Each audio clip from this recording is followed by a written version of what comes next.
அனைவருக்கும் வணக்கம். மற்றும் நம்மிடம் தொடங்குவோம். எல்லா வீடியோ மாதிரியும் இந்த வீடியோவை தயவு செஞ்சு ஏதோ ஒரு கருத்து சொல்கிறேன்னு நினைக்காதீங்க. கருத்து நீங்கள் சொல்லணும் அப்படிங்கிறதுக்காக இந்த கேள்வியை நான் உங்ககிட்ட கேட்குறேன். ஒரு பொண்ணு அவங்களோட வாழ்க்கை பிரச்சனைக்காக என்னை தொடர்பு கொண்டு கிட்டத்தட்ட 1 மாதம் 1.5 மாதத்துக்கு தொடர்ந்து பேசிகிட்டு இருக்காங்க. இப்போ இன்றைக்கி நாங்கள் நேரில் சந்திச்சும் வந்து பேசணும். இதில் என்ன அப்படின்னா, அவங்களுக்கு வந்து ஒரு 4 வருஷத்துக்கு முன்னாடி இந்த கொரோனா காலகட்ட முடிவில் வந்து அவங்களுக்கு திருமணம் ஆகிருக்கு.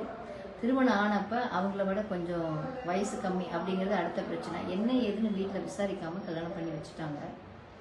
கல்யாணம் ஆன அன்னைக்கு அவன் கல்யாணமே விருப்பம் இல்லாமல் தான் அந்த பையன் பண்ணியிருக்கிறான். கல்யாணம் ஆன அன்னைக்கு இருந்து நான் கேட்டேன்ல, எனக்கு அந்த பொண்ணை தானே கல்யாணம் வச்சுருக்கோம், நீங்கள் இந்த பொண்ணை பண்ணி நான் அன்னைக்கே நைட் ஷிஃப்ட் வேலை இருக்குன்னு போயிருக்கிறான்.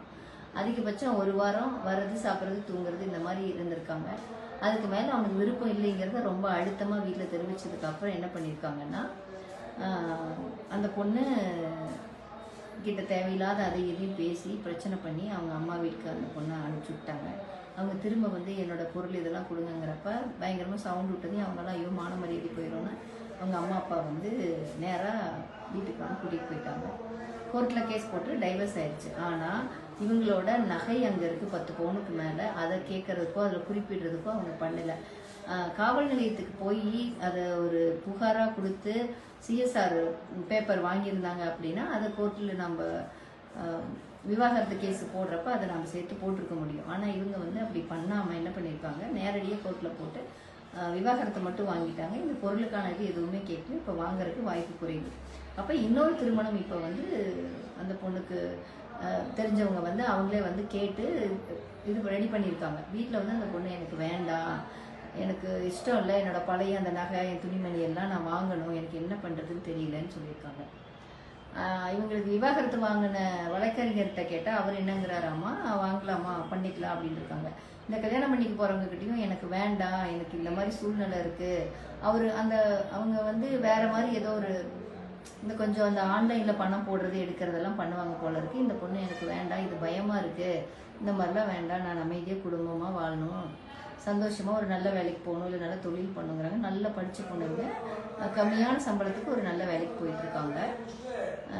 எனக்கு இந்த மாதிரி இருந்தால் போதுங்கிறாங்க. அவங்க வந்து அதை ஏற்றுக்க மாட்டேன், நீ கல்யாணம் பண்ணி தான் ஆகணும், இல்லை அப்படின்னா நாங்கள் சூசைட் பண்ணிக்குவோம் அப்படின்னு இந்த பொண்ணை வந்து மிரட்டுறாங்க. நீ அந்த சொன்ன தேதி இந்த மாதம் கடைசியில் நீ திருமணம் பண்ணிக்கலைன்னா நான் வந்து சூசைட் பண்ணிக்குவோம் எங்கள் குடும்பத்திலேன்னு மிரட்டுறாங்க. ஒரு பக்கம் உன்னை பற்றி எங்களுக்கு கவலை இல்லை, நாங்கள் என்ன ஆசிட் ஊற்றிடுவோமா, நாங்கள் என்ன சித்த போயிடுவோமா, அதை பற்றி எங்களுக்கு கவலை இல்லை அப்படின்னு சொல்கிறாங்க. இந்த பொண்ணுக்கு வந்து என்ன குழப்பம்னா, இந்த பொண்ணுக்கு போட்ட நகை உங்கள் பாட்டியோட நகை, பாட்டி வந்து எனக்கு நகையை கொடுங்கன்னு கேட்குறாங்க. நகையை எனக்கு வாங்கி கொடுத்துட்டு நீ கல்யாணம் பண்ணிக்கோங்கிறாங்க. வீட்லேயே அம்மா அப்பா முதல்ல தான் ஒரு கல்யாணம் நாங்கள் அப்படி பண்ணிட்டோம், இந்த கல்யாணம் தானே வந்திருக்குது, இதையாவது பண்ணிட்டீங்கன்னா தான் நீ நல்லா இருப்ப, இது நடக்கலைன்னா அவமானமாக போயிடும்னு அம்மா அப்பா சொல்கிறாங்க. இந்த பொண்ணு இது எல்லாத்தையும் மீறி அந்த பையன் மேலே ஒரு பிடிப்பு, ஒரு அதுக்கு மேலே ஒரு அன்பு இருக்கணும் அப்படின்னா எப்படி இருந்தாலும் நம்ம சமாளிச்சுக்கலாம்னு நினைக்கலனாலும் எனக்கு அவர் பண்ணுற வேலை பிடிக்கல, அப்புறம் இந்த மாதிரிலாம் வந்து என்னைய ரொம்ப மிரட்டுறாங்க, இந்த மாதிரி பண்ணிடுவோம் அந்த மாதிரி பண்ணிடுவோம் அப்படின்னு, நான் திருமணத்துக்கு அப்புறம் என்னை என்ன பேசுவாங்கன்னு எனக்கு தெரியல, எனக்கு பயமாக இருக்குது, எனக்கு இந்த திருமணம் வேண்டாம் அப்படின்னு சொல்கிறாங்க.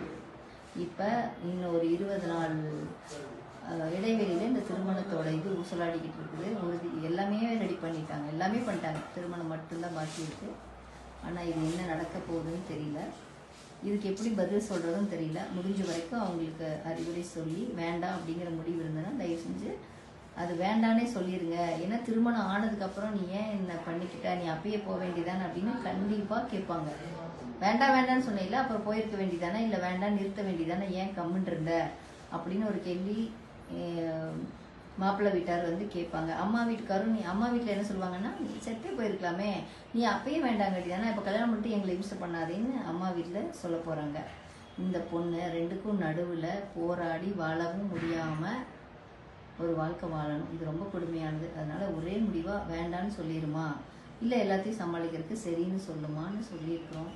இதுக்கு மேலே ஒரு சட்ட ரீதியான ஒரு கேள்வி என்னென்னா, இப்போ முதல் அந்த திருமணமான பையனோட விவாகரத்து வாங்கியாச்சு, ஆனால் பொருட்கள் எதையுமே வாங்கலை.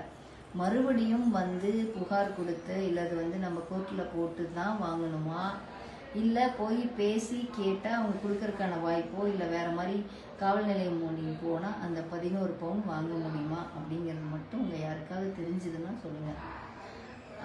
ஏன்னா இப்போ அதை வாங்கினா அந்த பொண்ணுக்கு பாதி வாழ்க்கை மீதியான மாதிரி ஆயிரும். ரொம்ப ஸ்ட்ராங்காக வீட்டில் அந்த நகையை கொடுத்துட்டு அவளோட வாழ்க்கையை அவள் பார்க்கறதுக்கு தயாராக இருப்பாள். இப்போ எல்லாத்துக்கும் நடுவில் அவங்க போராடுறாங்க.